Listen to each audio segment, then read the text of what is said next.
Joining us right now with more is Minority Whip Steny Hoyer. And Leader Hoyer, it is great to see you. Good morning. Good to be with you. You made me hungry. I was listening to your program, all you're going to eat. Oh, you should smell it. It's really hard to resist this morning. Oh, I'll bet. You know, Steny, you've always been a straight shooter, and I just wonder, what do you think happened here? Well, I think I've been saying for some period of time that the Republican Party is a deeply divided party and has been dysfunctional. We've seen that. Boehner has not been able to lead on issues that he thought were important. The Republican Party has not put on the floor an agenda which the American public overwhelmingly support. Comprehensive immigration reform, export-import bank, voting rights, minimum wage, so many issues that the American people, by poll after poll, overwhelmingly support. Republicans haven't been able to bring it to the floor and to act on it. I think the Cantor election showed again, starkly and historically, the deep divisions within their party. You were working with Eric Cantor, though, on things like immigration reform, on reauthorization of the Export-Import Bank. Is that entirely dead for the rest of this Congress? No, I don't think it's entirely dead. I don't think any one person, Mr. Cantor or others, will be the determination on that. But it will be, we'll see whether the Republican Party can move forward and reflect what the majority of the American people think ought to be the agenda of the Congress.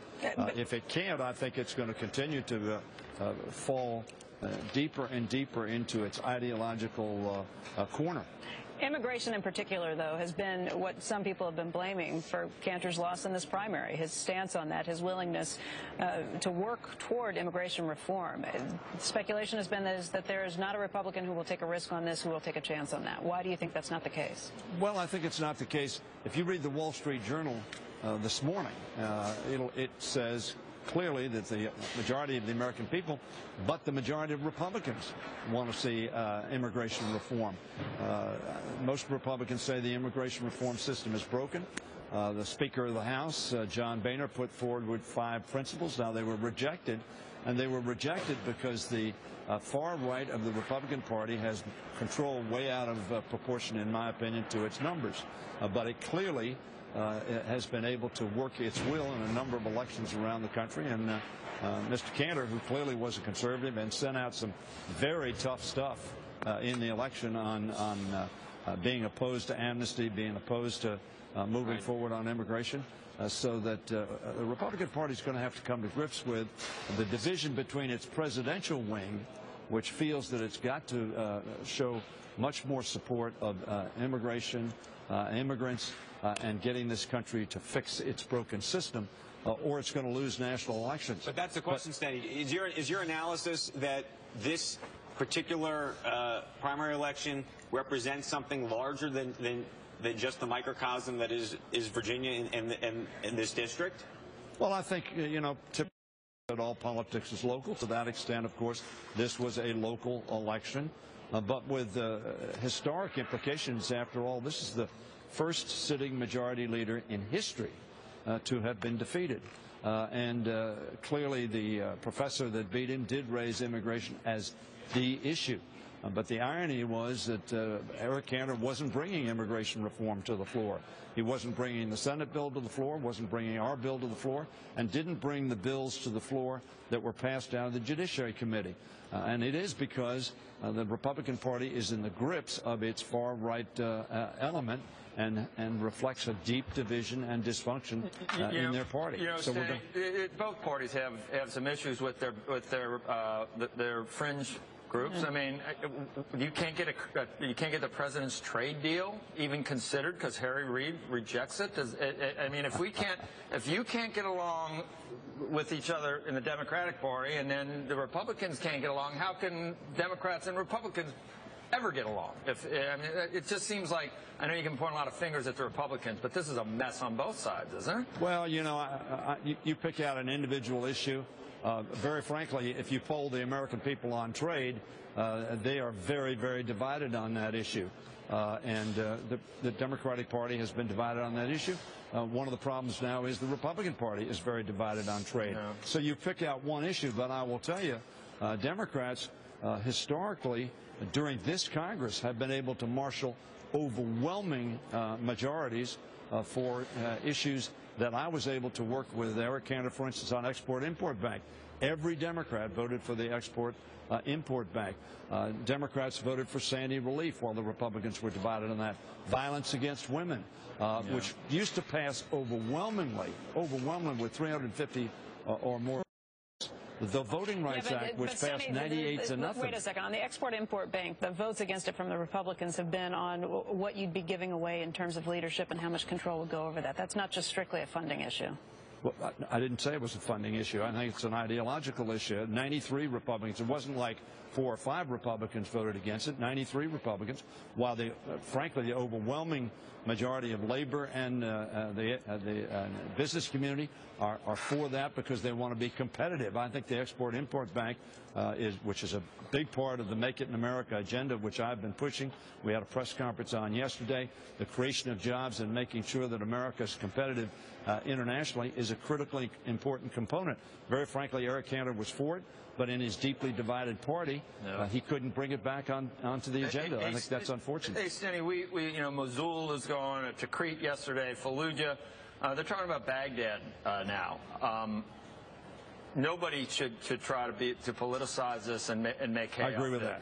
And I understand, but you add in, you saw, we haven't spoken about the Bo Bergdahl deal, but there was some bipartisan, at least controversy about that.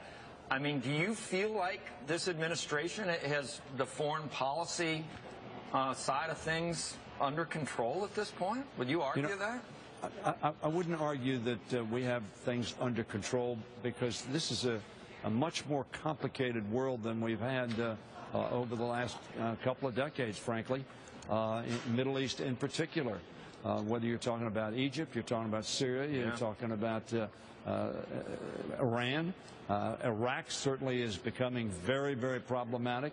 One of the problems there is Maliki, in my own view, has not reached out to bring in moderate elements of the Sunni population. And therefore, you have not undermined the basis for, again, the Sunni-Shia confrontation, which is happening not only in Iraq, but in many other parts of the Middle East. So I agree with you. It's a complicated situation. It's much less stable than it has been in the past. Do you think we should give them air support, Stanley? Would you urge President Obama to, if they ask for some type of, there would be some type of military involvement? I mean, if they ask for it, should we do it? Well, look, I think we certainly ought to consider making sure that Iraq does not fall apart. We spent a lot of very precious lives to try to stabilize Iraq, give them the opportunity for democracy.